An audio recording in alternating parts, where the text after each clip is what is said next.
بسم الله الرحمن الرحيم. ألف لام ميم. ذلك الكتاب لا ريب فيه هدى للمتقين الذين يؤمنون بالغيب ويقيمون الصلاة ومما رزقناهم ينفقون والذين يؤمنون بما أنزل إليك وما أنزل من قبلك وبالآخرة هم يوقنون أولئك على هدى من ربهم وأولئك هم المفلحون إن الذين كفروا سواء عليهم أأنذرتهم أم لم تنذرهم لا يؤمنون ختم الله على قلوبهم وعلى سمعهم وعلى أبصارهم غشاوة ولهم عذاب عظيم ومن الناس من يقول آمنا بالله وباليوم الآخر وما هم بمؤمنين يخادعون الله والذين آمنوا وما يخدعون إلا أنفسهم وما يشعرون في قلوبهم مرض فزادهم الله مرضا ولهم عذاب أليم بما كانوا يكذبون وإذا قيل لهم لا تفسدوا في الأرض قالوا إنما نحن مصلحون ألا إنهم هم المفسدون ولكن لا يشعرون وإذا قيل لهم آمنوا كما آمن الناس قالوا أنؤمن كما آمن السفهاء ألا إنهم هم السفهاء ولكن لا يعلمون وإذا لقوا الذين آمنوا قالوا آمنا وإذا خلوا إلى شياطينهم قالوا إنا معكم إنما نحن مستهزئون الله يستهزئ بهم ويمدهم في طغيانهم يعمهون أولئك الذين اشتروا الضلالة بالهدى فما ربحت تجارتهم وما كانوا مهتدين مثلهم كمثل الذي استوقد نارا فلما أضاءت ما حوله ذهب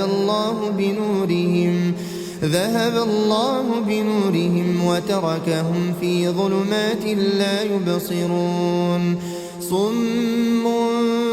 بكم عمي فهم لا يرجعون أو كصيب من السماء فيه ظلمات ورعد وبرق يجعلون أصابعهم في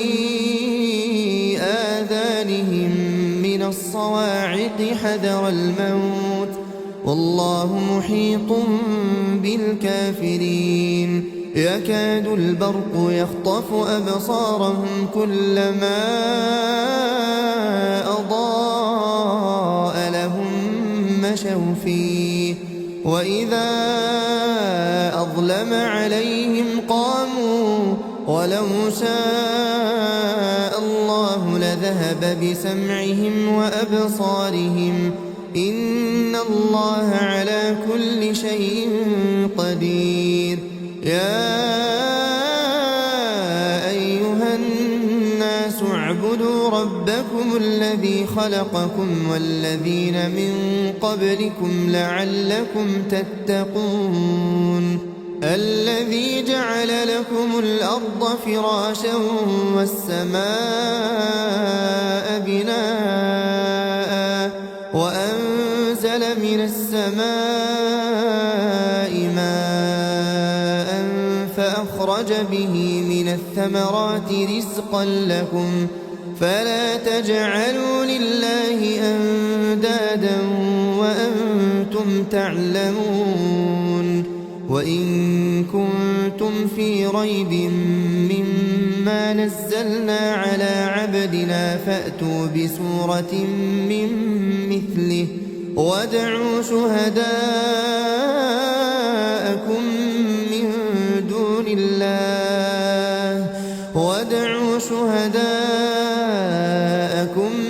من دون الله إن كنتم صادقين فإن لم تفعلوا ولن تفعلوا فاتقوا النار التي وقودها الناس والحجارة أعدت للكافرين وبشر الذين آمنوا وعملوا الصالحات أن لهم جنات تجري من تحتها الأنهار كلما رزقوا منها من ثمرة رزقا قالوا هذا الذي رزقنا من قبل وأتوا به متشابها ولهم فيها أزواج مطهرة وهم فيها خالدون إن الله لا يستحيي أن يضرب مثلا ما بعوضة فما فوقها فأما الذين آمنوا فيعلمون أنه الحق من ربهم وأما الذين كفروا فيقولون ماذا أراد الله بهذا مثلا يضل به كثيرا ويهدي به كثيرا وما يضل به إلا الفاسقين الذين ينقضون عهد الله من بعد ميثاقه ويقطعون ما أمر الله به أن يوصل ويفسدون في الأرض أولئك هم الخاسرون كيف تكفرون بالله وكنتم أمواتا فأحياكم ثم يميتكم ثم يحييكم ثم إليه ترجعون هو الذي خلق لكم ما في الأرض جميعا ثم استوى إلى السماء فسواهن 7 سماوات وهو بكل شيء عليم وإذ قال ربك للملائكة إني جاعل في الأرض خليفة قالوا أتجعل فيها من يفسد فيها ويسفك الدماء ونحن نسبح بحمدك ونقدس لك قال إني أعلم ما لا تعلمون وعلم آدم الأسماء كلها ثم عرضهم على الملائكة فقال أنبئوني بأسماء هؤلاء إن كنتم صادقين قالوا سبحانك لا علم لنا إلا ما علمتنا إنك أنت العليم الحكيم قال يا آدم أنبئهم بأسمائهم فلما أنبأهم بأسمائهم قال ألم أقل لكم إني أعلم غيب السماوات والأرض وأعلم ما تبدون وما كنتم تكتمون وإذ قلنا للملائكة اسجدوا لآدم فسجدوا إلا إبليس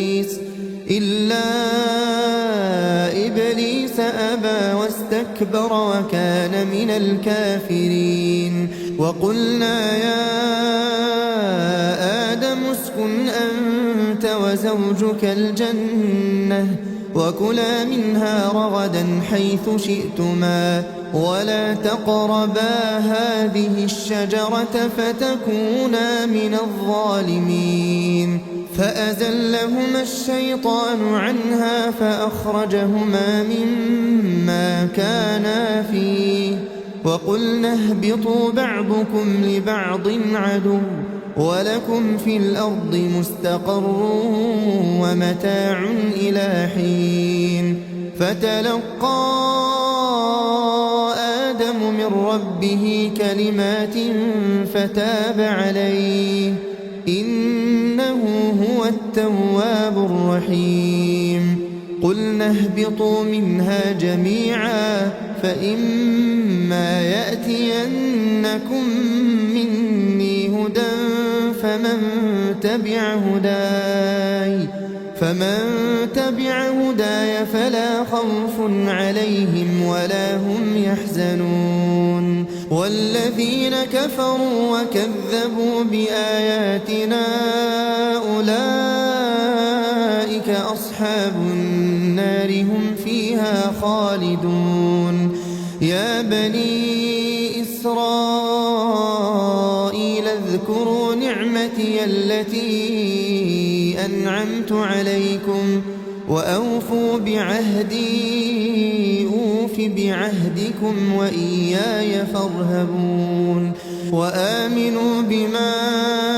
أنزلت مصدقا لما معكم ولا تكونوا أول كافر به ولا تشتروا بآياتي ثمنا قليلا وإياي فاتقون ولا تلبسوا الحق بالباطل وتكتموا الحق وأنتم تعلمون وأقيموا الصلاة وآتوا الزكاة واركعوا مع الراكعين أتأمرون الناس بالبر وتنسون أنفسكم وأنتم تتلون الكتاب أفلا تعقلون واستعينوا بالصبر والصلاة وإنها لكبيرة إلا على الخاشعين الذين يظنون أنهم ملاقو ربهم وأنهم إليه راجعون يا بني إسرائيل اذكروا نعمتي التي أنعمت عليكم وأني فضلتكم على العالمين واتقوا يوما لا تجزي نفس عن نفس شيئا ولا يقبل منها شفاعة ولا يؤخذ منها عدل ولا هم ينصرون وإذ نجيناكم من آل فرعون يسومونكم سوء العذاب يذبحون أبناءكم ويستحيون نساءكم وفي ذلكم بلاء من ربكم عظيم وإذ فرقنا بكم البحر فأنجيناكم وأغرقنا آل فرعون وأنتم تنظرون وإذ واعدنا موسى 40 ليلة ثم اتخذتم العجل من بعده وأنتم ظالمون ثم عفونا عنكم من بعد ذلك لعلكم تشكرون وإذ آتينا موسى الكتاب والفرقان لعلكم تهتدون وإذ قال موسى لقومه يا قوم إنكم ظلمتم أنفسكم باتخاذكم العجل فتوبوا إلى بارئكم فاقتلوا أنفسكم ذلكم خير لكم عند بارئكم فتاب عليكم إنه هو التواب الرحيم وإذ قلتم يا موسى لن نؤمن لك حتى نرى الله جهرة فأخذتكم الصاعقة وأنتم تنظرون ثم بعثناكم من بعد موتكم لعلكم تشكرون وظللنا عليكم الغمام وأنزلنا عليكم المن والسلوى كلوا من طيبات ما رزقناكم وما ظلمونا ولكن كانوا أنفسهم يظلمون وإذ قلنا ادخلوا هذه القرية فكلوا منها حيث شئتم رغدا وادخلوا الباب سجدا وقولوا حطة نغفر لكم خطاياكم وسنزيد المحسنين فبدل الذين ظلموا قولا غير الذي قيل لهم فأنزلنا على الذين ظلموا رجزا من السماء بما كانوا يفسقون وإذ استسقى موسى لقومه فقلنا اضرب بعصاك الحجر فانفجرت منه 12 عينا قد علم كل أناس مشربهم كلوا واشربوا من رزق الله ولا تعثوا في الأرض مفسدين وإذ قلتم يا موسى لن نصبر على طعام واحد فادع لنا ربك يخرج لنا مما تنبت الأرض من بقلها وقثائها وفومها وعدسها وبصلها قال أتستبدلون الذي هو أدنى بالذي هو خير اهبطوا مصرا فإن لكم ما سألتم وضربت عليهم الذلة والمسكنة وباءوا بغضب من الله ذلك بأنهم كانوا يكفرون بآيات الله ويقتلون النبيين بغير الحق ذلك بما عصوا وكانوا يعتدون إن الذين آمنوا والذين هادوا والنصارى والصابئين من آمن بالله واليوم الآخر وعمل صالحا فلهم أجرهم عند ربهم ولا خوف عليهم ولا هم يحزنون وإذ أخذنا ميثاقكم ورفعنا فوقكم الطور خذوا ما آتيناكم بقوة واذكروا ما فيه لعلكم تتقون ثم توليتم من بعد ذلك فلولا فضل الله عليكم ورحمته لكنتم من الخاسرين ولقد علمتم الذين اعتدوا منكم في السبت فقلنا لهم كونوا قردة خاسئين فجعلناها نكالا لما بين يديها وما خلفها وموعظة للمتقين وإذ قال موسى لقومه إن الله يأمركم أن تذبحوا بقرة قالوا أتتخذنا هزوا قال أعوذ بالله أن أكون من الجاهلين قالوا ادع لنا ربك يبين لنا ما هي قال إنه يقول إنها بقرة لا فارض ولا بكر عوان بين ذلك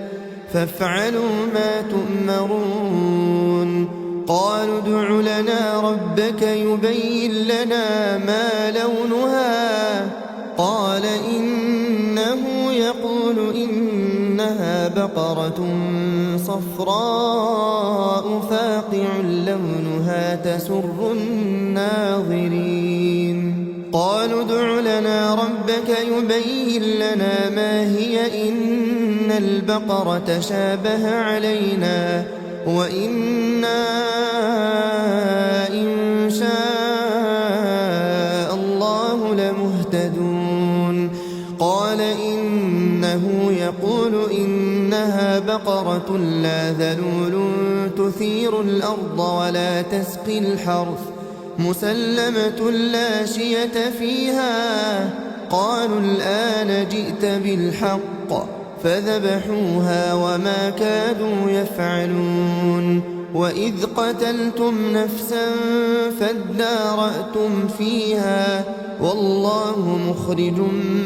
ما كنتم تكتمون فقلنا اضربوه ببعضها كذلك يحيي الله الموتى ويريكم آياته لعلكم تعقلون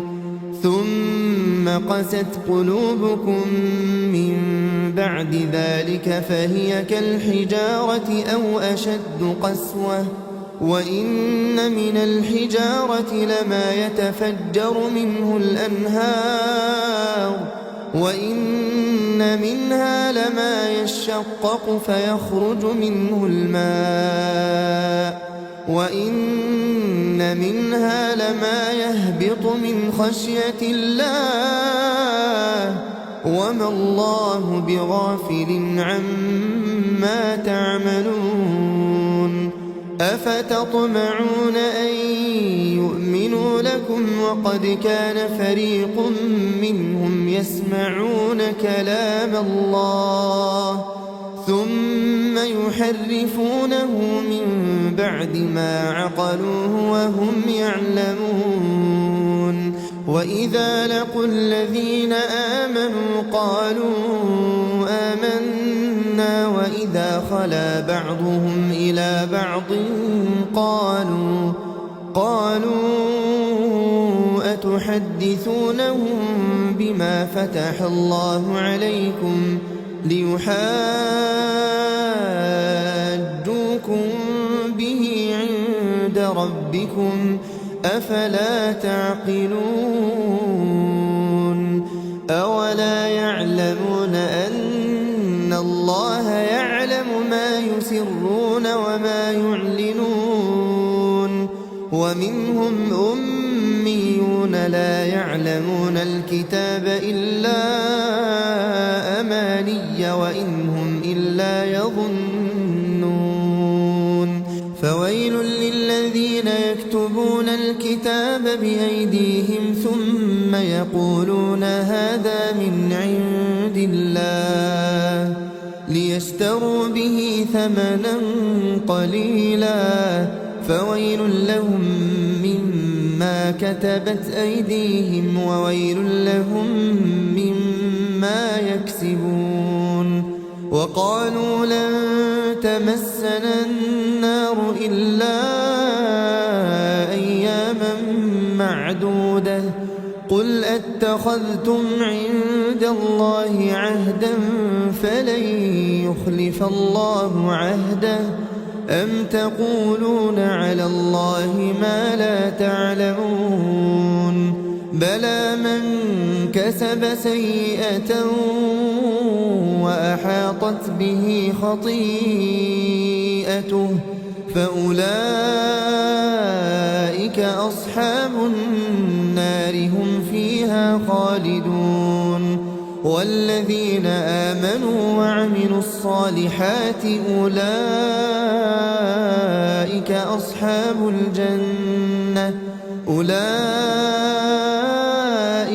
أصحاب الجنة هم فيها خالدون وإذ أخذنا ميثاق بني إسرائيل لا تعبدون إلا الله وبالوالدين إحسانا وذي القربى واليتامى والمساكين وقولوا للناس حسنا وأقيموا الصلاة وآتوا الزكاة ثم توليتم إلا قليلا منكم وأنتم معرضون وإذ أخذنا ميثاقكم لا تسفكون دماءكم ولا تخرجون أنفسكم من دياركم ثم أقررتم وأنتم تشهدون ثم أنتم هؤلاء تقتلون أنفسكم وتخرجون فريقا منكم من ديارهم تظاهرون عليهم بالإثم والعدوان وإن يأتوكم أسارى تفادوهم وهو محرم عليكم إخراجهم أفتؤمنون ببعض الكتاب وتكفرون ببعض فما جزاء من يفعل ذلك منكم إلا خزي في الحياة الدنيا ويوم القيامة يردون إلى أشد العذاب وما الله بغافل عما تعملون أولئك الذين اشتروا الحياة الدنيا بالآخرة فلا يخفف عنهم العذاب ولا هم ينصرون ولقد آتينا موسى الكتاب وقفينا من بعده بالرسل وآتينا عيسى ابن مريم البينات وأيدناه بروح القدس أفكلما جاءكم رسول بما لا تهوى أنفسكم استكبرتم ففريقا كذبتم وفريقا تقتلون وقالوا قلوبنا غلف بل لعنهم الله بكفرهم فقليلا ما يؤمنون ولما جاءهم كتاب من عند الله مصدق لما معهم وكانوا من قبل يستفتحون على الذين كفروا فلما جاءهم ما عرفوا كفروا به فلعنة الله على الكافرين بئس ما اشتروا به أنفسهم أن يكفروا بما أنزل الله بغيا أن ينزل الله من فضله على من يشاء من عباده فباءوا بغضب على غضب وللكافرين عذاب مهين وإذا قيل لهم آمنوا بما أنزل الله قالوا نؤمن بما أنزل علينا ويكفرون بما وراءه وهو الحق مصدقا لما معهم قل فلم تقتلون أنبياء الله من قبل إن كنتم مؤمنين ولقد جاءكم موسى إلا بالبينات ثم اتخذتم العجل من بعده وأنتم ظالمون وإذ أخذنا ميثاقكم ورفعنا فوقكم الطور خذوا ما آتيناكم بقوة واسمعوا قالوا سمعنا وعصينا وأشربوا في قلوبهم العجل بكفرهم قل بئس ما يأمركم به إيمانكم إن كنتم مؤمنين قل إن كانت لكم الدار الآخرة عند الله خالصة من دون الناس فتمنوا الموت إن كنتم صادقين ولن يتمنوه أبدا بما قدمت أيديهم والله عليم بالظالمين ولتجدنهم أحرص الناس على حياة ومن الذين أشركوا يود أحدهم لو يعمر 1000 سنة وما هو بمزحزحه من العذاب أن يعمر والله بصير بما يعملون قل من كان عدوا لجبريل فإنه نزله على قلبك بإذن الله مصدقا لما بين يديه وهدى وبشرى للمؤمنين من كان عدوا لله وملائكته ورسله وجبريل وميكال فإن الله عدو للكافرين ولقد أنزلنا إليك آيات بينات وما يكفر بها إلا الفاسقون أوكلما عاهدوا عهدا نبذه فريق منهم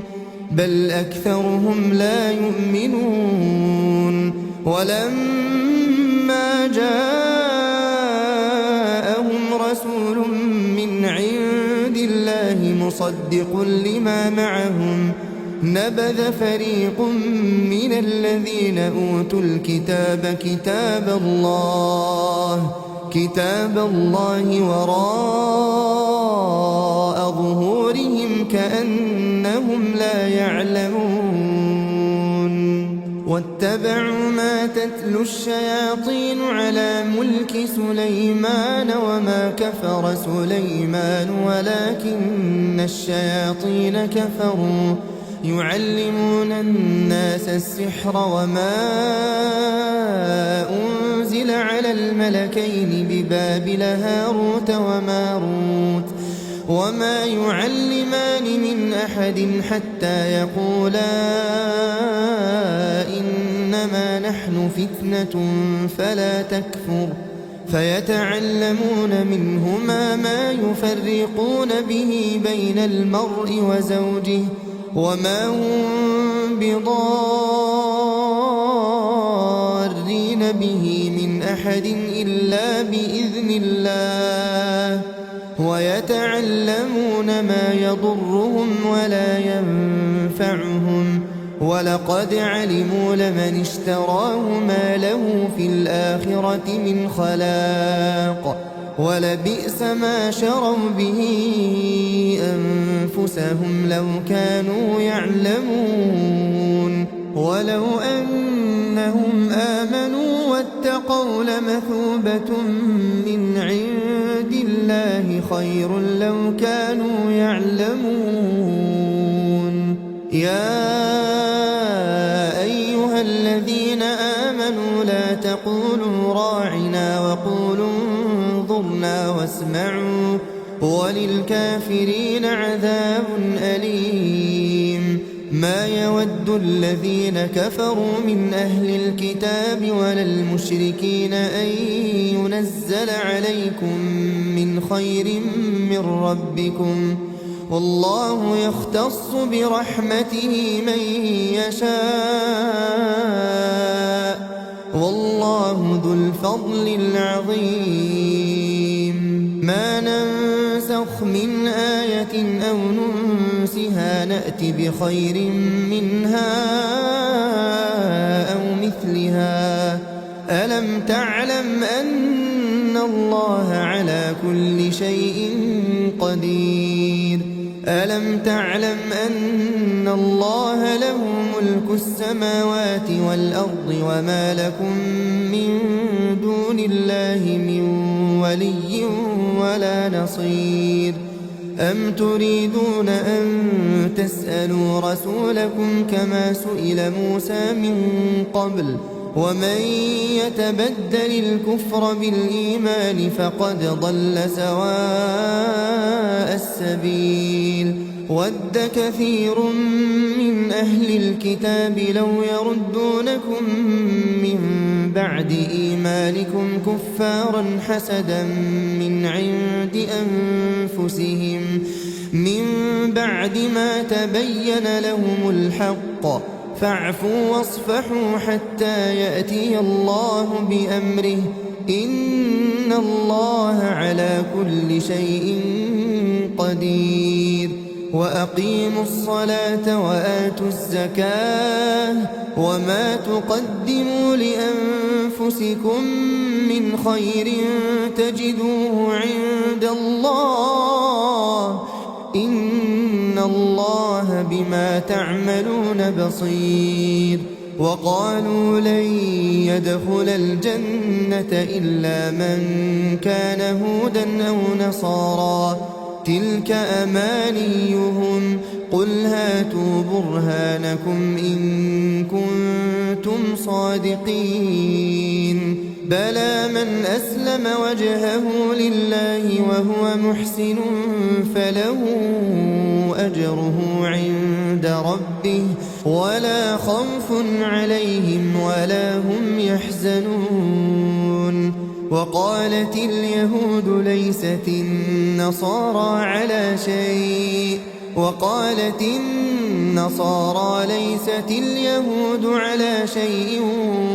وهم يتلون الكتاب كذلك قال الذين لا يعلمون مثل قولهم فالله يحكم بينهم يوم القيامة فيما كانوا فيه يختلفون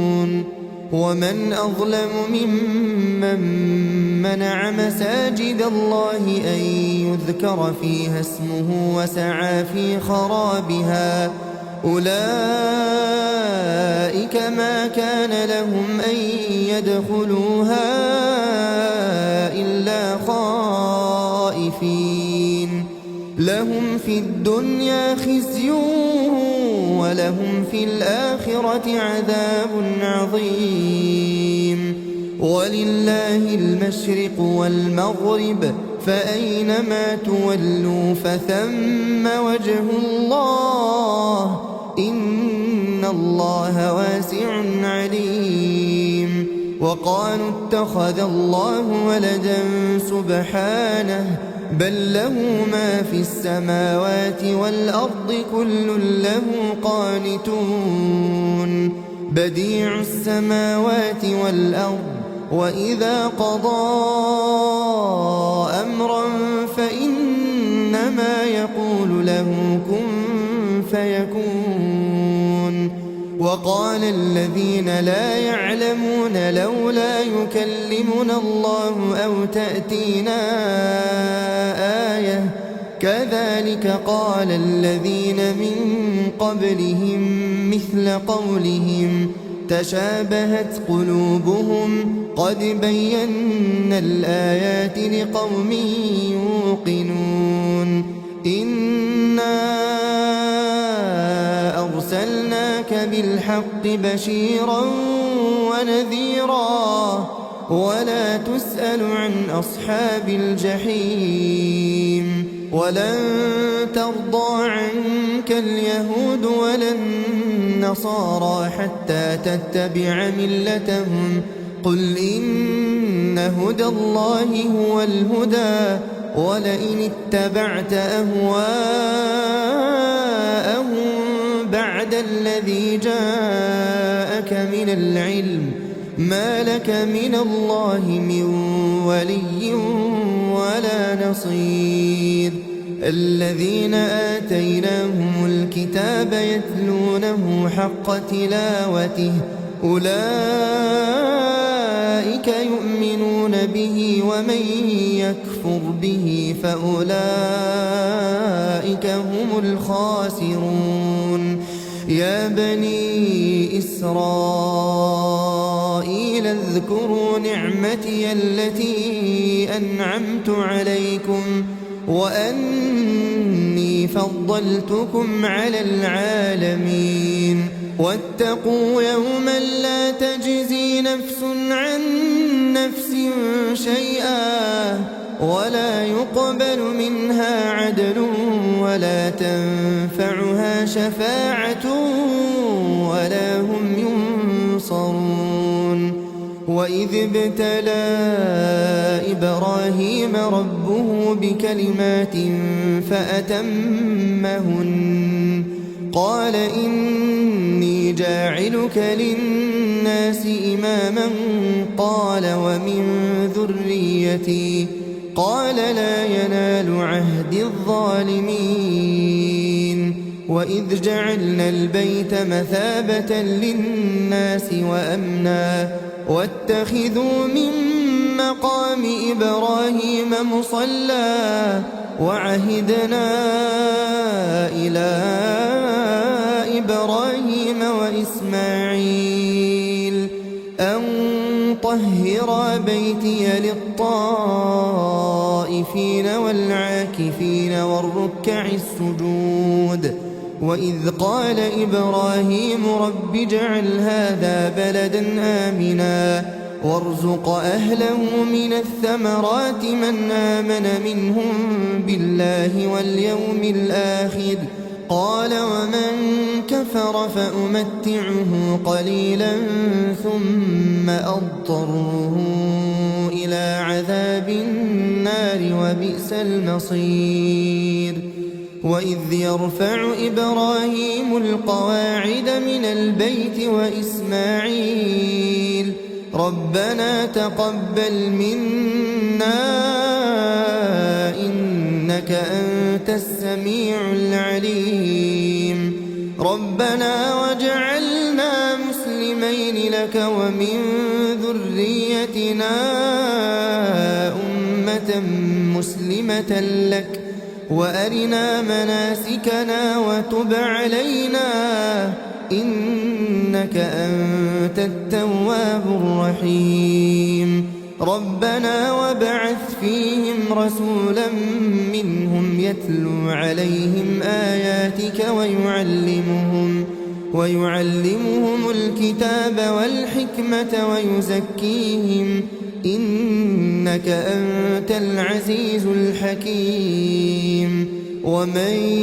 يرغب عن ملة إبراهيم إلا من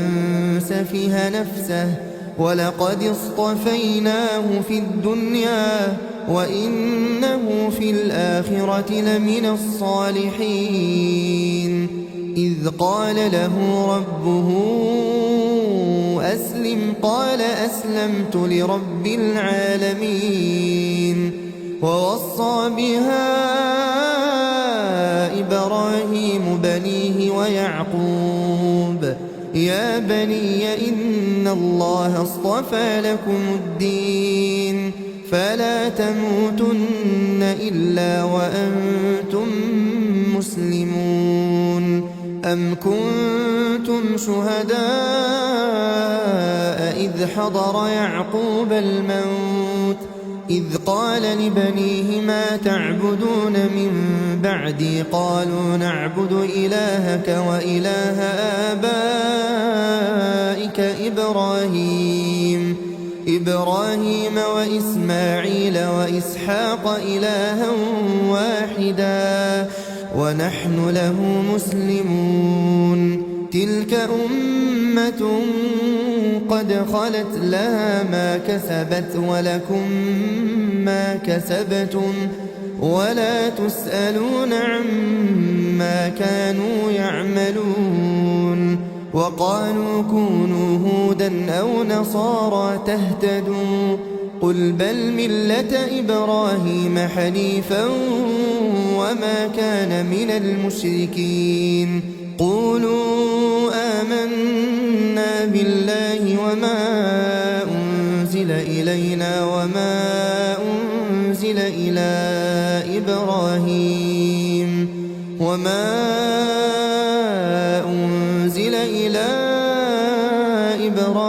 وإسماعيل وإسحاق ويعقوب والأسباط وما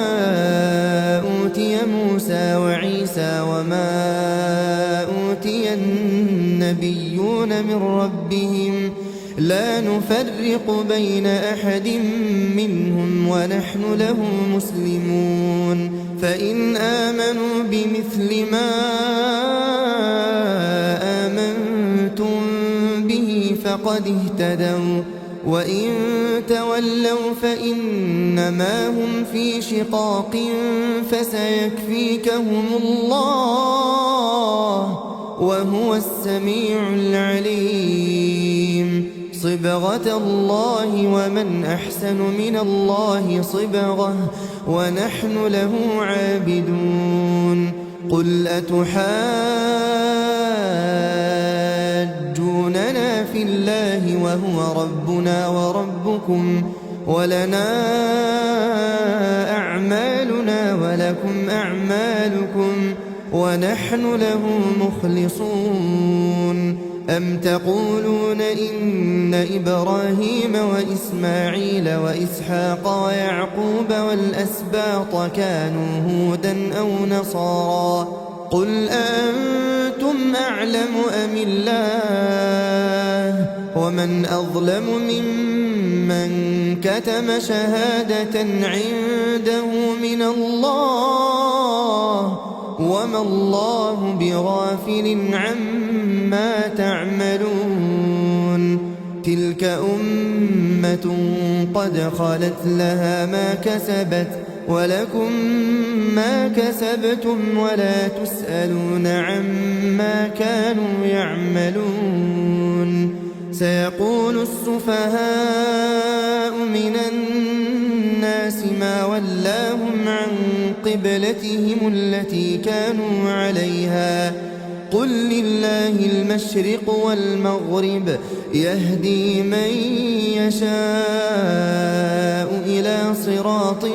مستقيم وكذلك جعلناكم أمة وسطا لتكونوا شهداء على الناس ويكون الرسول عليكم شهيدا وما جعلنا القبلة التي كنت عليها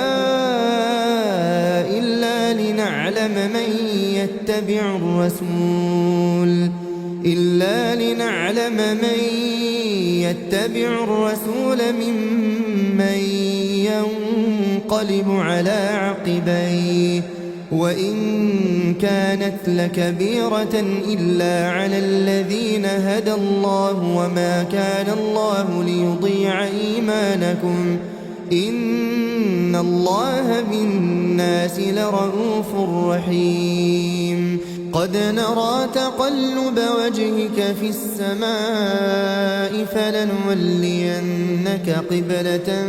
ترضاها فول وجهك شطر المسجد الحرام وحيث ما كنتم فولوا وجوهكم شطره وإن الذين أوتوا الكتاب ليعلمون أنه الحق من ربهم وما الله بغافل عما يعملون ولئن أتيت الذين أوتوا الكتاب بكل آية ما تبعوا قبلتك وما أنت بتابع قبلتهم وما بعضهم بتابع قبلة بعض ولئن اتبعت أهواءهم من بعد ما جاءك من العلم إنك إذا لمن الظالمين. الذين آتيناهم الكتاب يعرفونه كما يعرفون أبناءهم وإن فريقا منهم ليكتمون الحق وهم يعلمون. الحق من ربك فلا تكونن من الممترين. ولكل وجهة هو موليها فاستبقوا الخيرات أينما تكونوا يأت بكم الله جميعا إن الله على كل شيء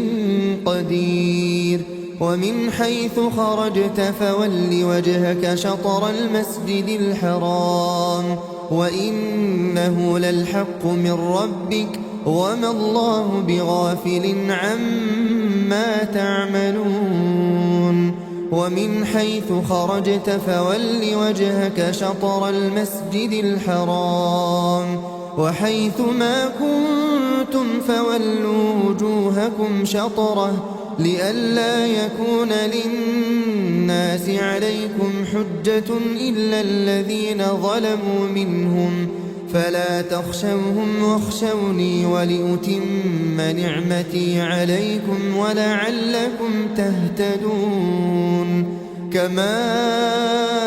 أرسلنا فيكم رسولا منكم يتلو عليكم آياتنا ويزكيكم ويعلمكم الكتاب والحكمة ويعلمكم ما لم تكونوا تعلمون. فاذكروني أذكركم واشكروا لي ولا تكفرون. يا أيها الذين آمنوا استعينوا بالصبر والصلاة إن الله مع الصابرين. ولا تقولوا لمن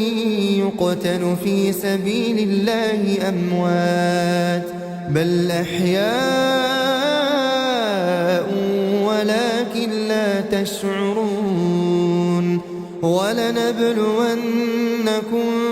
بشيء من الخوف والجوع ونقص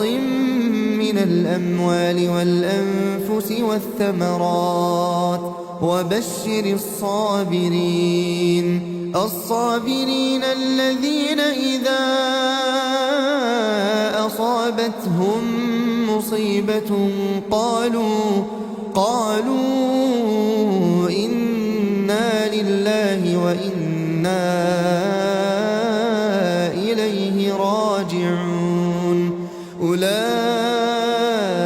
عليهم صلوات من ربهم ورحمة وأولئك هم المهتدون. إن الصفا والمروة من شعائر الله فمن حج البيت أو اعتمر فلا جناح عليه أن يطوف بهما ومن تطوع خيرا فإن الله شاكر عليم. إن الذين يكتمون ما أنزلنا من البينات والهدى من بعد ما بيناه للناس في الكتاب أولئك يلعنهم الله ويلعنهم اللاعنون إلا الذين تابوا وأصلحوا وبينوا فأولئك أتوب عليهم وأنا التواب الرحيم. إن الذين كفروا وماتوا وهم كفار أولئك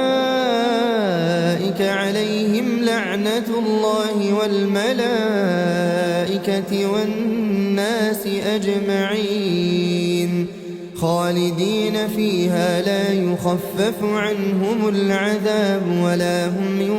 ينظرون وإلهكم إله واحد لا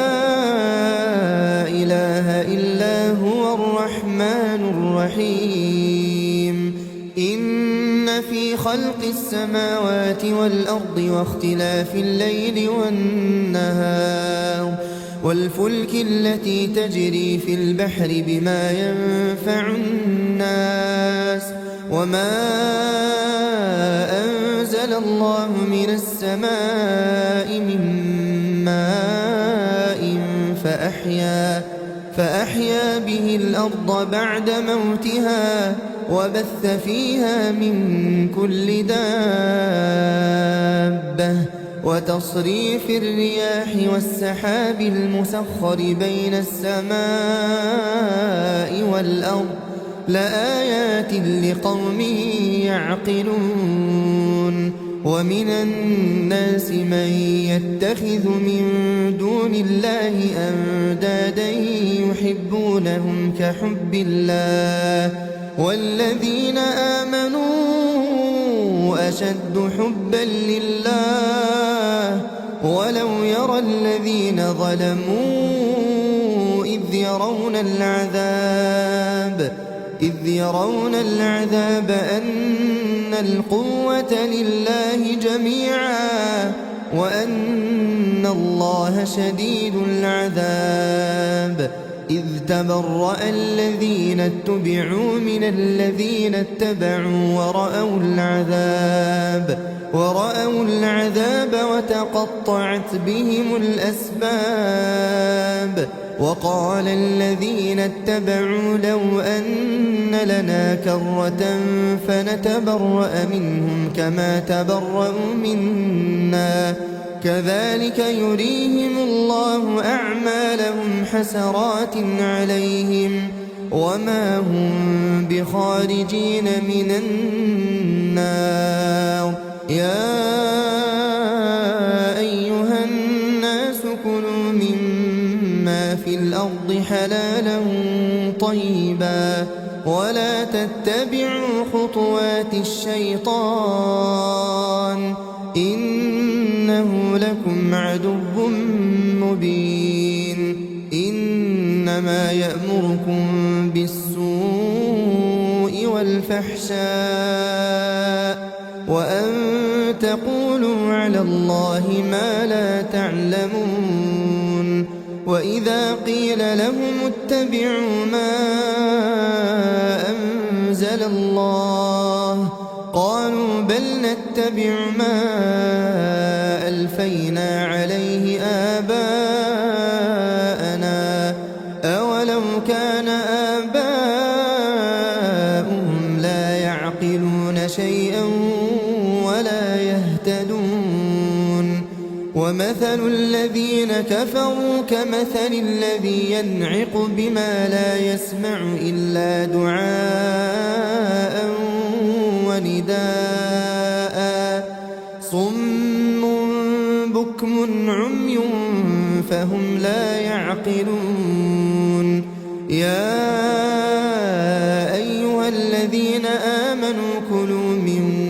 طيبات ما رزقناكم واشكروا لله إن كنتم إياه تعبدون إنما حرم عليكم الميتة والدم ولحم الخنزير وما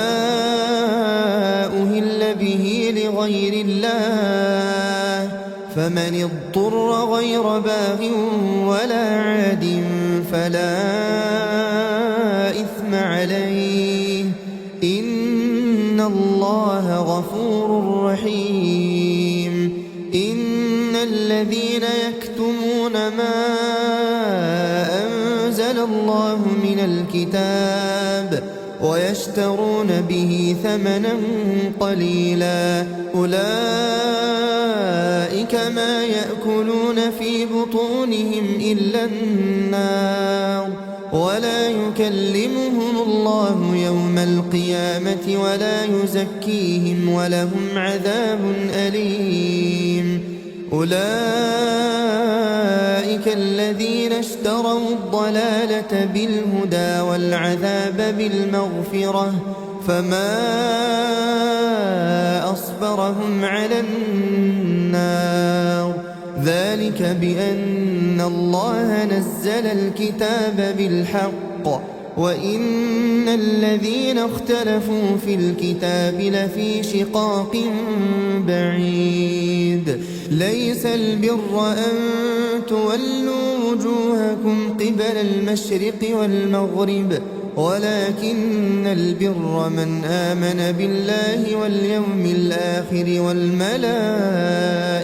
والكتاب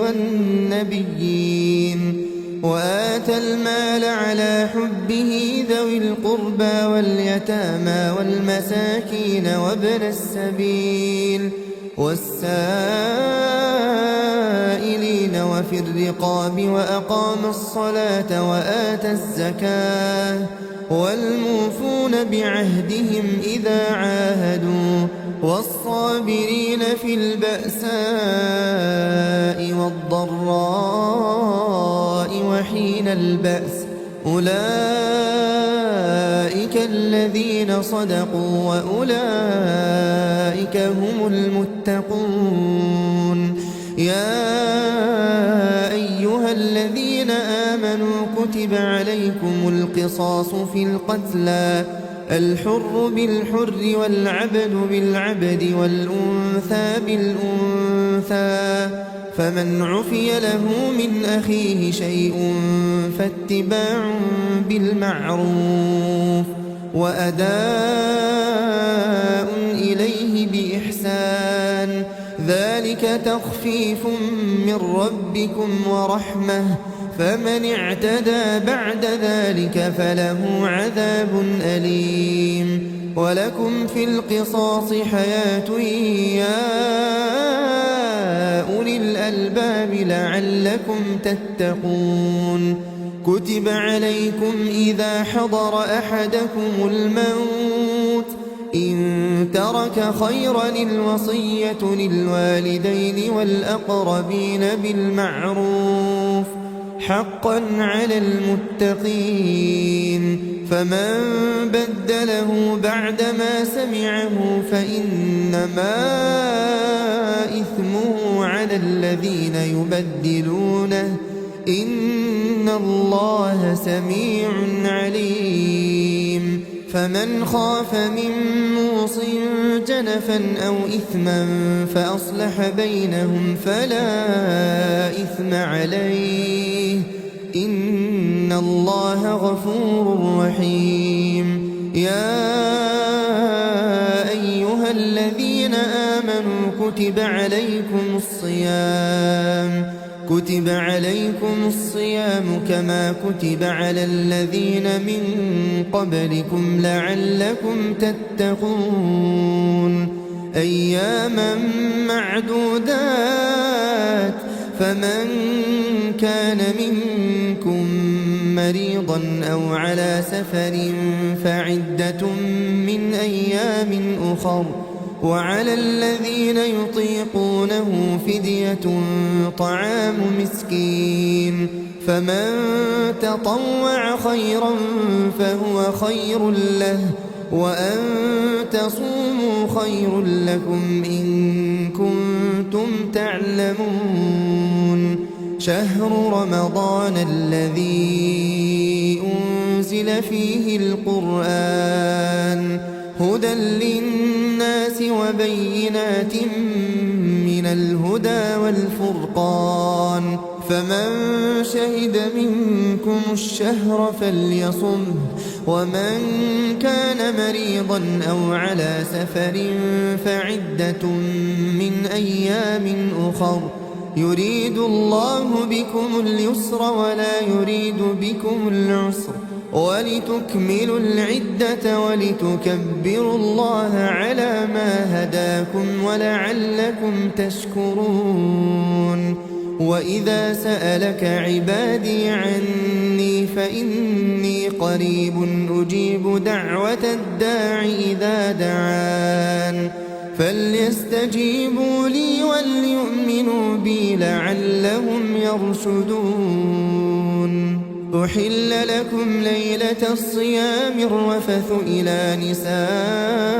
نسائكم هن لباس لكم وأنتم لباس لهن علم الله أنكم كنتم تختانون أنفسكم فتاب عليكم وعفى عنكم فالآن باشروهن وابتغوا ما كتب الله لكم وكلوا واشربوا حتى يتبين لكم الخيط الأبيض من الخيط الأسود من الفجر ثم أتموا الصيام إلى الليل ولا تباشروهن وأنتم عاكفون في المساجد تلك حدود الله فلا تقربوها كذلك يبين الله آياته للناس لعلهم يتقون. ولا تأكلوا أموالكم بينكم بالباطل وتدلوا بها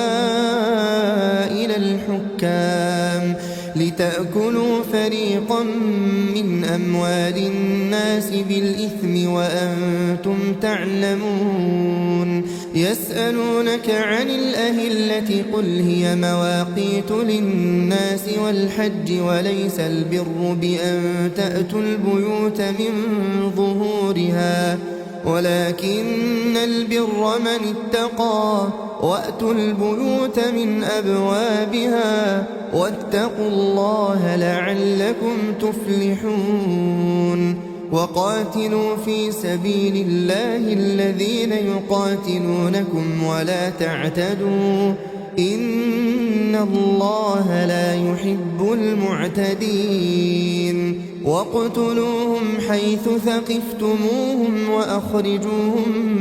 من حيث أخرجوكم والفتنة أشد من القتل ولا تقاتلوهم عند المسجد الحرام حتى يقاتلوكم فيه فإن قاتلوكم فاقتلوهم كذلك جزاء الكافرين. فإن انتهوا فإن الله غفور رحيم. وقاتلوهم حتى لا تكون فتنة ويكون الدين لله فإن انتهوا فلا عدوان إلا على الظالمين. الشهر الحرام بالشهر الحرام والحرمات قصاص فمن اعتدى عليكم فاعتدوا عليه بمثل ما اعتدى عليكم واتقوا الله واعلموا أن الله مع المتقين. وأنفقوا في سبيل الله ولا تلقوا بأيديكم إلى التهلكة وأحسنوا إن الله يحب المحسنين. وأتموا الحج والعمرة لله فإن أحصرتم فما استيسر من الهدي ولا تحلقوا رؤوسكم حتى يبلغ الهدي محله فمن كان منكم مريضا أو به أذى من رأسه ففدية من صيام أو صدقة أو نسك فإذا أمنتم فمن تمتع بالعمرة إلى الحج فما استيسر من الهدي فمن لم يجد فصيام 3 أيام في الحج و7 إذا رجعتم تلك 10 كاملة ذلك لمن لم يكن أهله حاضر المسجد الحرام. واتقوا الله واعلموا أن الله شديد العقاب. الحج أشهر معلومات فمن فرض فيهن الحج فلا رفث ولا فسوق ولا جدال في الحج وما تفعلوا من خير يعلمه الله وتزودوا فإن خير الزاد التقوى واتقون يا أولي الألباب ليس عليكم جناح أن تبتغوا فضلا من ربكم فإذا أفضتم من عرفات فاذكروا الله عند المشعر الحرام واذكروه كما هداكم وإن كنتم من قبله لمن الضالين ثم أفيضوا من حيث أفاض الناس واستغفروا الله إن الله غفور رحيم فإذا قضيتم مناسككم فاذكروا الله كذكركم آباءكم أو أشد ذكرا فمن الناس من يقول ربنا آتنا في الدنيا وما له في الآخرة من خلاق ومنهم من يقول ربنا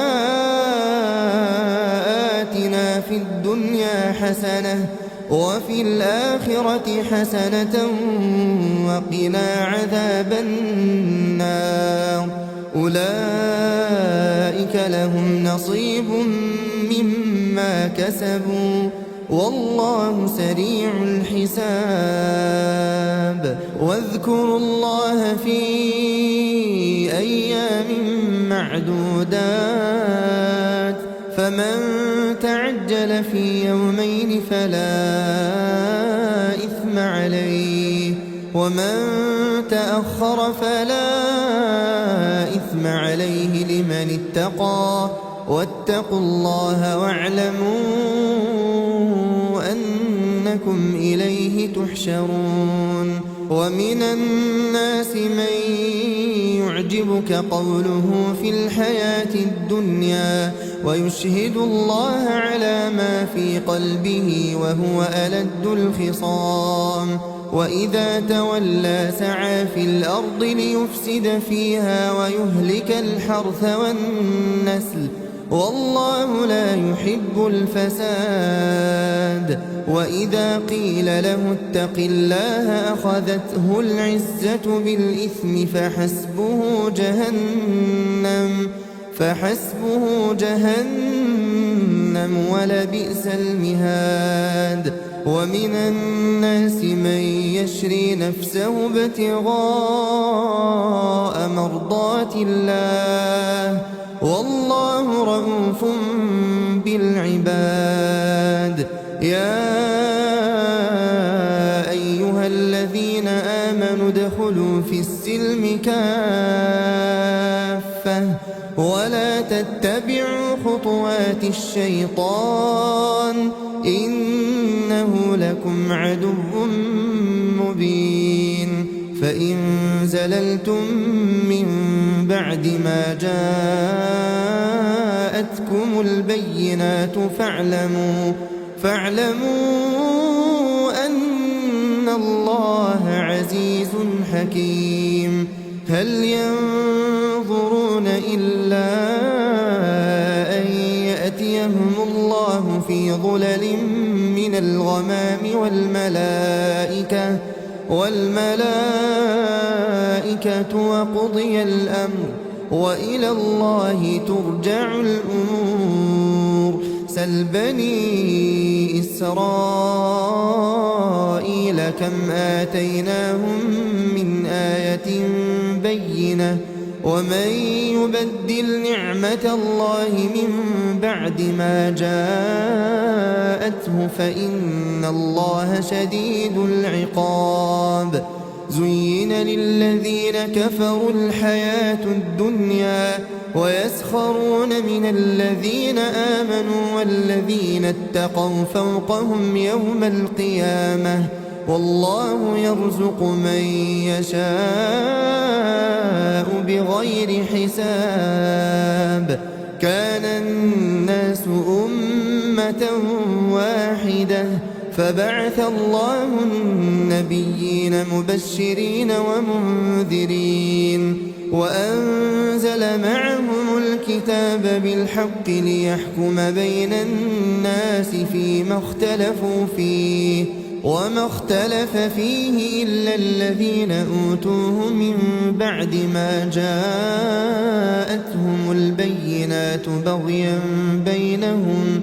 فهدى الله الذين آمنوا لما اختلفوا فيه من الحق بإذنه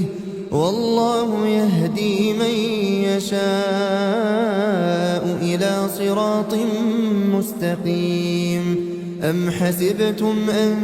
تدخلوا الجنة ولما يأتكم مثل الذين خلوا من قبلكم مستهم البأساء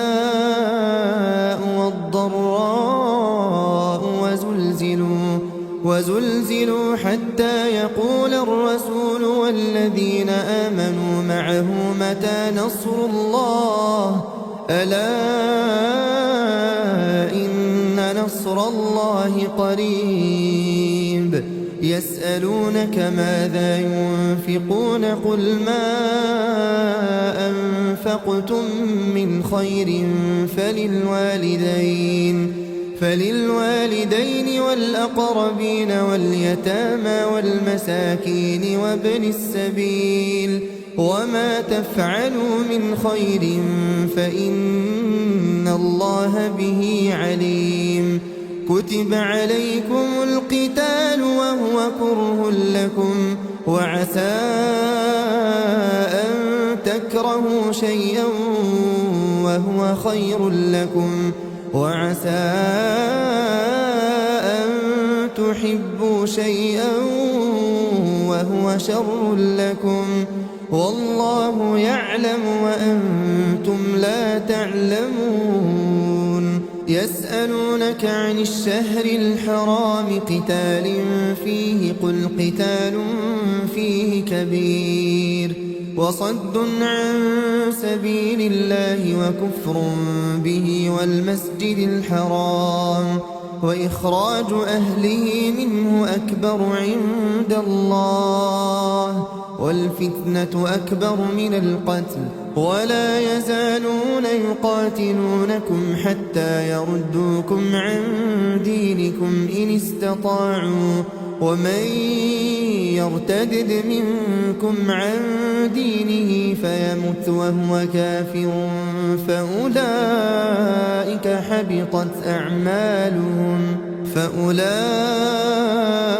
حبطت أعمالهم في الدنيا والآخرة وأولئك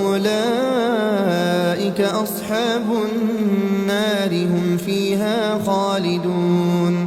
إن الذين آمنوا والذين هاجروا وجاهدوا في سبيل الله أولئك يرجون رحمة الله والله غفور رحيم. يسألونك عن الخمر والميسر قل فيهما إثم كبير ومنافع للناس وإثمهما أكبر من نفعهما ويسألونك ماذا ينفقون قل العفو كذلك يبين الله لكم الآيات لعلكم تتفكرون في الدنيا والآخرة. ويسألونك عن اليتامى قل إصلاح لهم خير وإن تخالطوهم فإخوانكم والله يعلم المفسد من المصلح ولو شاء الله لأعنتكم إن إن الله عزيز حكيم ولا تنكحوا المشركات حتى يؤمنن ولأمة مؤمنة خير من مشركة ولو أعجبتكم ولا تنكحوا المشركين حتى يؤمنوا ولعبد مؤمن خير من مشرك ولو أعجبكم أولئك يدعون إلى النار والله يدعو إلى الجنة والمغفرة بإذنه ويبين آياته للناس لعلهم يتذكرون ويسألونك عن المحيض قل هو أذى فاعتزلوا النساء في المحيض ولا تقربوهن حتى يطهرن فإذا تطهرن فأتوهن من حيث أمركم الله إن الله يحب التوابين ويحب المتطهرين نساؤكم حرث لكم فأتوا حرثكم أنى شئتم وقدموا لأنفسكم واتقوا الله واعلموا أنكم ملاقوه وبشر المؤمنين ولا تجعلوا الله عرضة لأيمانكم أن تبروا وتتقوا وتصلحوا بين الناس والله سميع عليم لا يؤاخذكم الله باللغو في أيمانكم ولكن يؤاخذكم بما كسبت قلوبكم والله غفور حليم للذين يؤلون من نسائهم تربص 4 أشهر فإن فاءوا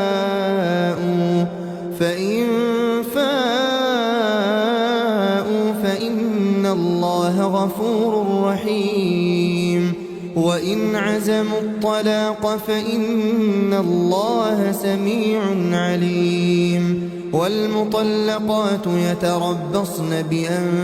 بأنفسهن 3 قروء ولا يحل لهن أن يكتمن ما خلق الله في أرحامهن إن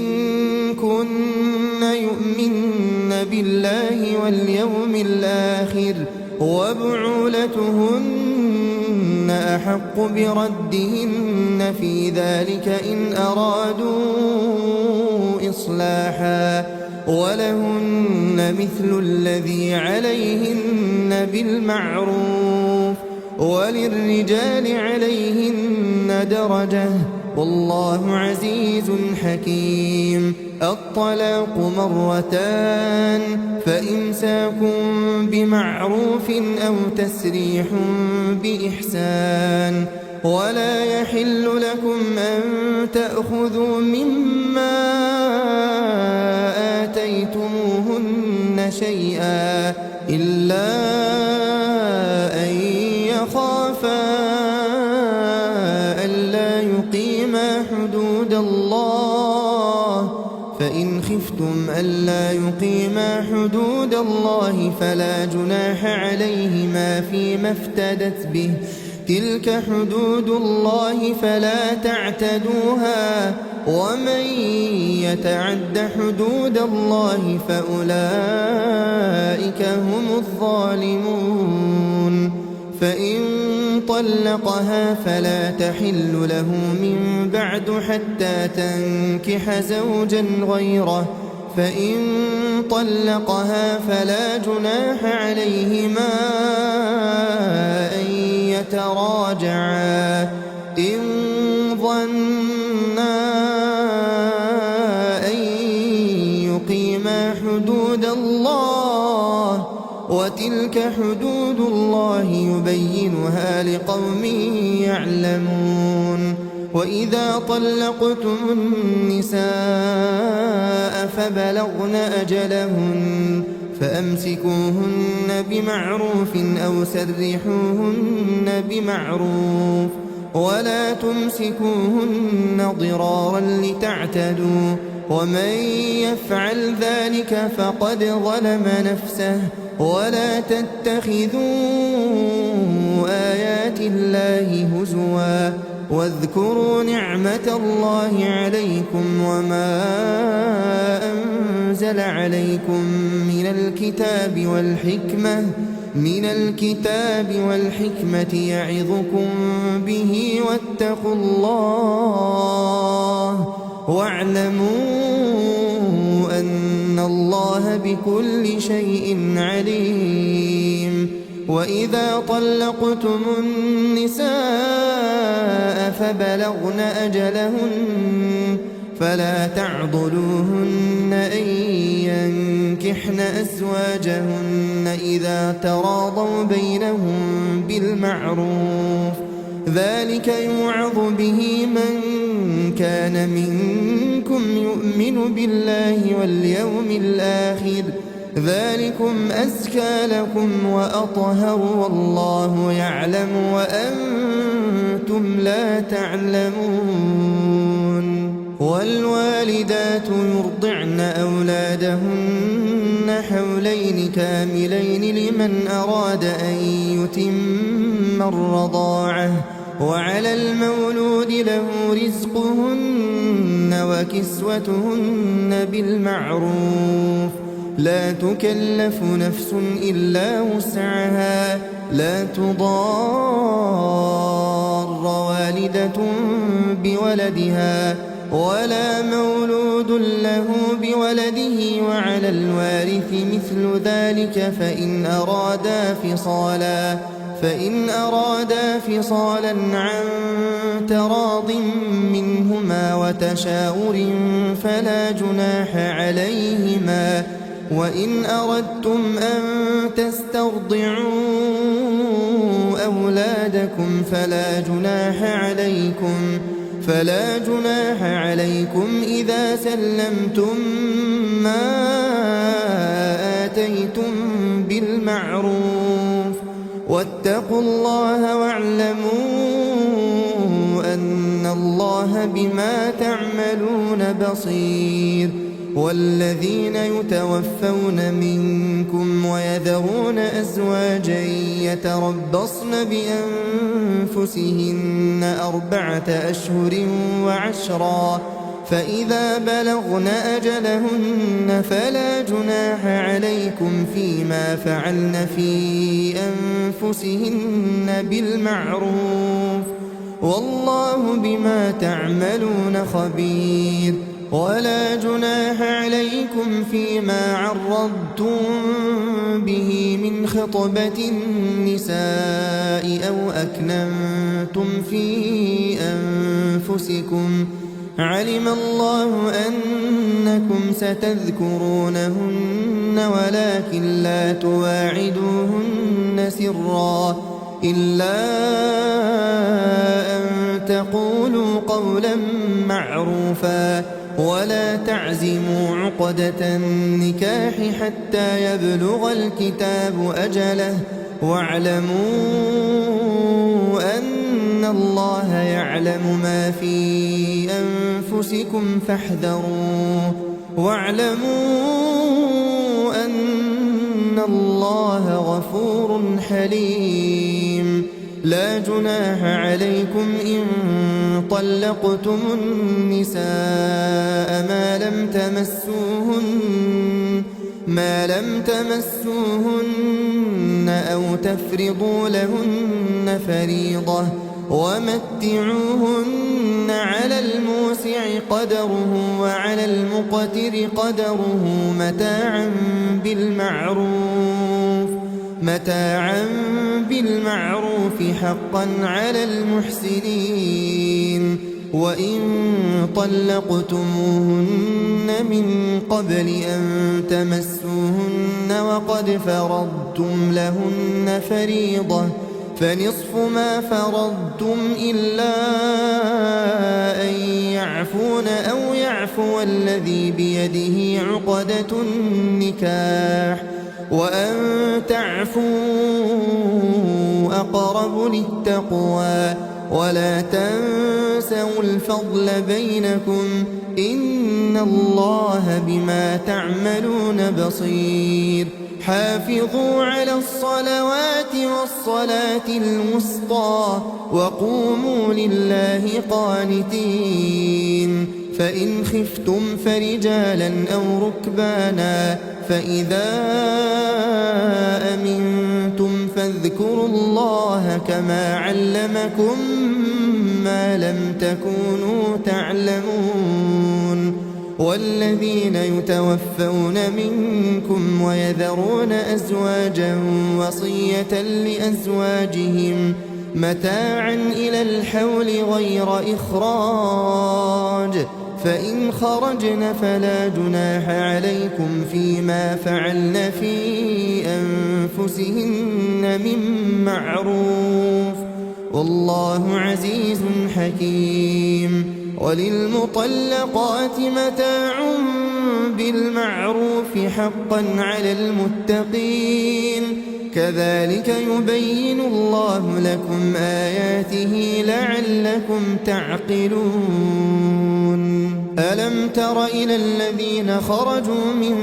ديارهم وهم ألوف حذر الموت فقال لهم الله موتوا ثم أحياهم إن الله لذو فضل على الناس ولكن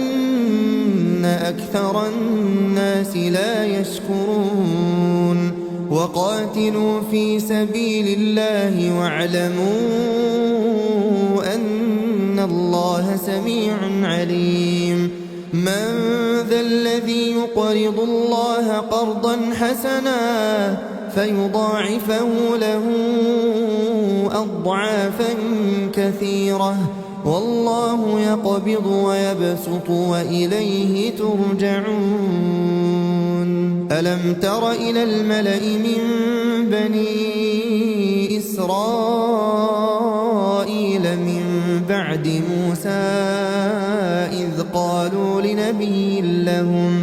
إذ قالوا لنبي لهم ابعث لنا ملكا نقاتل في سبيل الله قال هل عسيتم إن كتب عليكم القتال ألا تقاتلوا قالوا وما لنا ألا نقاتل في سبيل الله وقد أخرجنا من ديارنا وأبنائنا فلما كتب عليهم القتال تولوا إلا قليلا منهم والله عليم بالظالمين وقال لهم نبيهم إن الله قد بعث لكم طالوت ملكا قالوا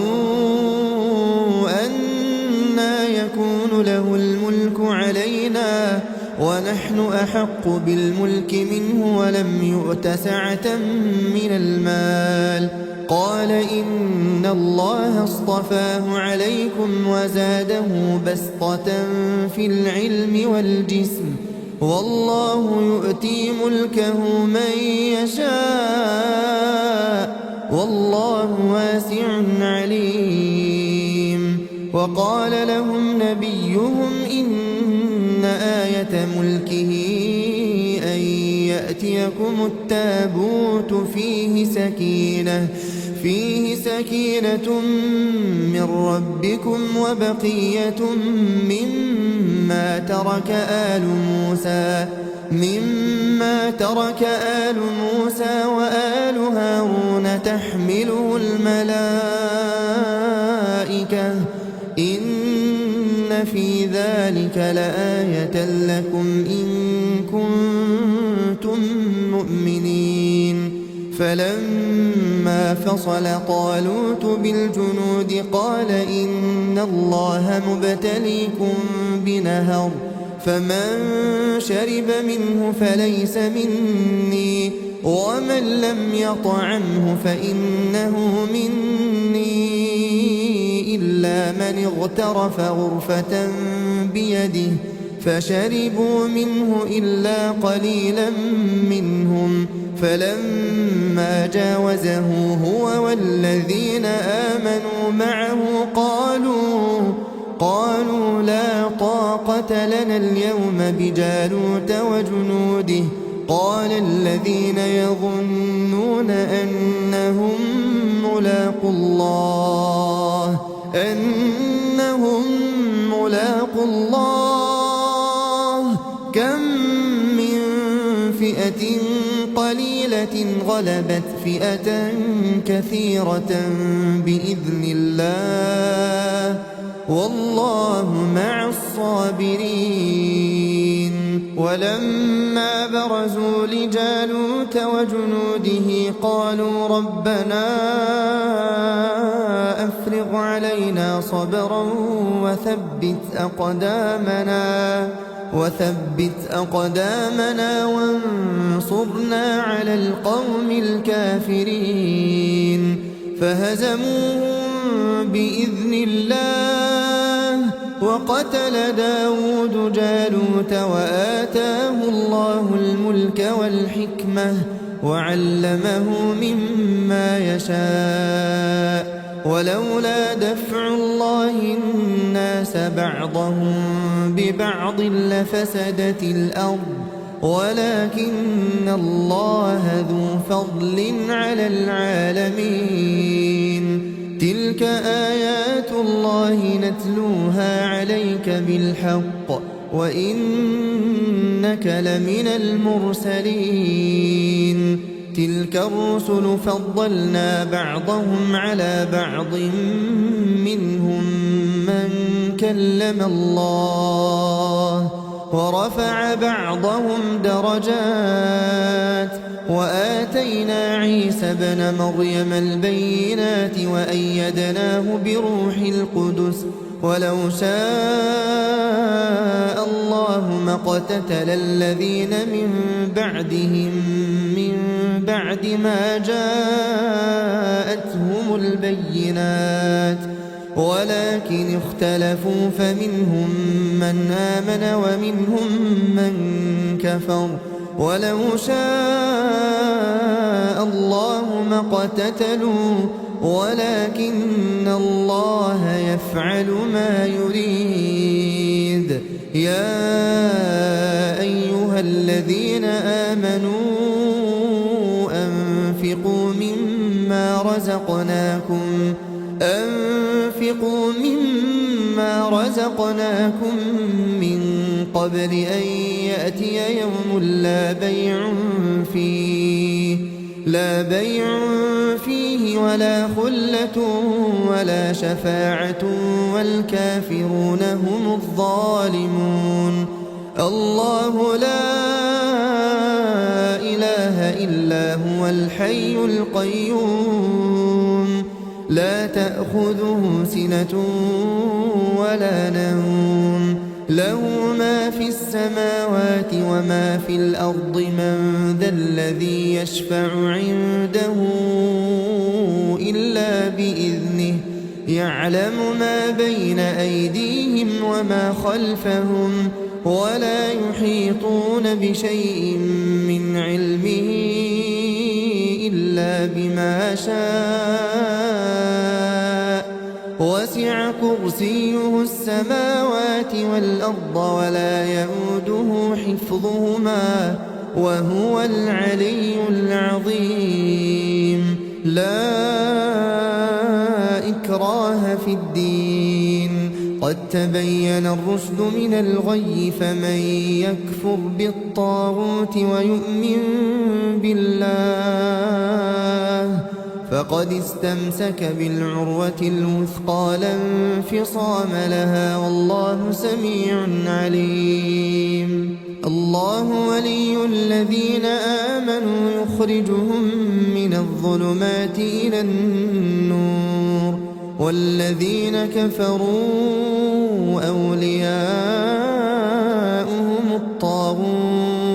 يخرجونهم من النور إلى الظلمات أولئك أصحاب النار هم فيها خالدون ألم تر إلى الذي حاج إبراهيم في ربه أن آتاه الله الملك إذ قال إبراهيم ربي الذي يحيي ويميت قال أنا أحيي وأميت قال إبراهيم فإن الله يأتي بالشمس من المشرق فأت بها من المغرب فبهت الذي كفر والله لا يهدي القوم الظالمين أو كالذي مر على قرية وهي خاوية على عروشها قال أنى يحيي هذه الله بعد موتها فأماته الله 100 عام ثم بعثه قال كم لبثت قال لبثت يوما أو بعض يوم قال بل لبثت 100 عام فانظر إلى طعامك وشرابك لم يتسنه وانظر إلى حمارك ولنجعلك آية للناس وانظر إلى العظام كيف ننشزها ثم نكسوها لحما فلما تبين له قال أعلم أن الله على كل شيء قدير وإذ قال إبراهيم رب أرني كيف تحيي الموتى قال أولم تؤمن قال بلى ولكن ليطمئن قلبي قال فخذ 4 من الطير فصرهن إليك ثم اجعل على كل جبل منهن جزءا ثم ادعهن يأتينك سعيا واعلم أن الله عزيز حكيم مثل الذين ينفقون أموالهم في سبيل الله كمثل حبة أنبتت 7 سنابل في كل سنبلة 100 حبة والله يضاعف لمن يشاء والله واسع عليم الذين ينفقون أموالهم في سبيل الله ثم لا يتبعون ما أنفقوا منا ولا أذى لهم أجرهم عند ربهم ولا خوف عليهم ولا هم يحزنون قول معروف ومغفرة خير من صدقة يتبعها أذى والله غني حليم يا أيها الذين آمنوا لا تبطلوا صدقاتكم بالمن والأذى كالذي ينفق ماله رئاء الناس ولا يؤمن بالله واليوم الآخر فمثله كمثل صفوان عليه تراب فأصابه وابل فتركه صلدا لا يقدرون على شيء مما كسبوا والله لا يهدي القوم الكافرين ومثل الذين ينفقون أموالهم ابتغاء مرضات الله وتثبيتا من أنفسهم كمثل جنة بربوة أصابها وابل فآتت أكلها ضعفين فإن لم يصبها وابل فطل والله بما تعملون بصير أيود أحدكم أن تكون له جنة من نخيل وأعناب تجري من تحتها الأنهار له فيها من كل الثمرات وأصابه الكبر وله ذرية ضعفاء فأصابها إعصار فيه نار فاحترقت كذلك يبين الله لكم الآيات لعلكم تتفكرون يا أيها الذين آمنوا أنفقوا من طيبات ما كسبتم ومما أخرجنا لكم من الأرض ولا تيمموا الخبيث منه تنفقون ولستم بآخذيه إلا أن تغمضوا فيه واعلموا أن الله غني حميد الشيطان يعدكم الفقر ويأمركم بالفحشاء والله يعدكم مغفرة منه وفضلا والله واسع عليم يؤتي الحكمة من يشاء ومن يؤت الحكمة فقد أوتي خيرا كثيرا وما يذكر إلا أولو الألباب وما أنفقتم من نفقة أو نذرتم من نذر فإن الله يعلمه وما للظالمين من أنصار إن تبدوا الصدقات فنعما هي وإن تخفوها وتؤتوها الفقراء فهو خير لكم ويكفر عنكم من سيئاتكم والله بما تعملون خبير ليس عليك هداهم ولكن الله يهدي من يشاء وما تنفقوا من خير فلأنفسكم وما تنفقون إلا ابتغاء وجه الله وما تنفقوا من خير يوفى إليكم وأنتم لا تظلمون للفقراء الذين أحصروا في سبيل الله لا يستطيعون ضربا في الأرض يحسبهم الجاهل أغنياء من التعفف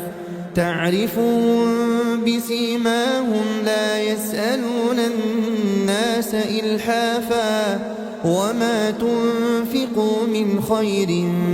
فإن الله به عليم الذين ينفقون أموالهم بالليل والنهار سرا وعلانية فلهم أجرهم عند ربهم ولا خوف عليهم ولا هم يحزنون الذين يأكلون الربا لا يقومون إلا كما يقوم الذي يتخبطه الشيطان من المس ذلك بأنهم قالوا إنما البيع مثل الربا وأحل الله البيع وحرم الربا فمن جاءه موعظة من ربه فانتهى فله ما سلف وأمره إلى الله ومن عاد فأولئك أصحاب النار هم فيها خالدون يمحق الله الربا ويربي الصدقات والله لا يحب كل كفار أثيم إن الذين آمنوا وعملوا الصالحات وأقاموا الصلاة وآتوا الزكاة لهم أجرهم عند ربهم ولا خوف عليهم ولا هم يحزنون يا أيها الذين آمنوا اتقوا الله وذروا ما بقي من الربا إن كنتم مؤمنين فإن لم تفعلوا فأذنوا بحرب من الله ورسوله وإن تبتم فلكم رؤوس أموالكم لا تظلمون ولا تظلمون وإن كان ذو عسرة فنظرة إلى ميسرة وأن تصدقوا خير لكم إن كنتم تعلمون واتقوا يوما ترجعون فيه إلى الله ثم توفى كل نفس ما كسبت وهم لا يظلمون يا أيها الذين آمنوا إذا تداينتم بدين إلى أجل مسمى فاكتبوه وليكتب بينكم كاتب بالعدل ولا يأب كاتب أن يكتب كما علمه الله فليكتب وليملل الذي عليه الحق وليتق الله ربه ولا يبخس منه شيئا فإن كان الذي عليه الحق سفيها أو ضعيفا أو لا يستطيع أن يمل هو فليملل وليه بالعدل واستشهدوا شهيدين من رجالكم فإن لم يكونا رجلين فرجل وامرأتان ممن ترضون من الشهداء أن تضل إحداهما فتذكر إحداهما الأخرى ولا يأبى الشهداء إذا ما دعوا ولا تسأموا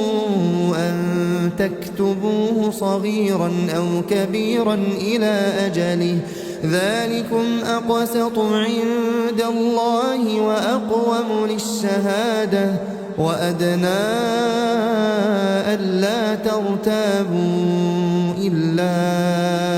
أن تكون تجارة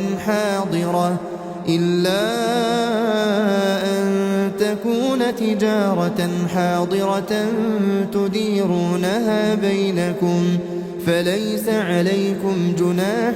ألا تكتبوها وأشهدوا إذا تبايعتم ولا يضار كاتب ولا شهيد وإن تفعلوا فإنه فسوق بكم واتقوا الله ويعلمكم الله والله بكل شيء عليم وإن كنتم على سفر ولم تجدوا كاتبا فرهان مقبوضة فإن أمن بعضكم بعضا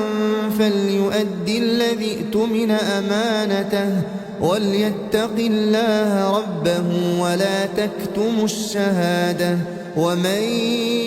يكتمها فإنه آثم قلبه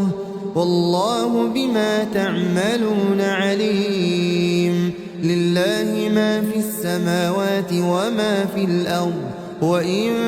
تبدوا ما في أنفسكم أو تخفوه يحاسبكم به الله فيغفر لمن يشاء ويعذب من يشاء والله على كل شيء قدير. آمن الرسول بما أنزل إليه من ربه والمؤمنون كل آمن بالله وملائكته وكتبه ورسله لا نفرق بين أحد من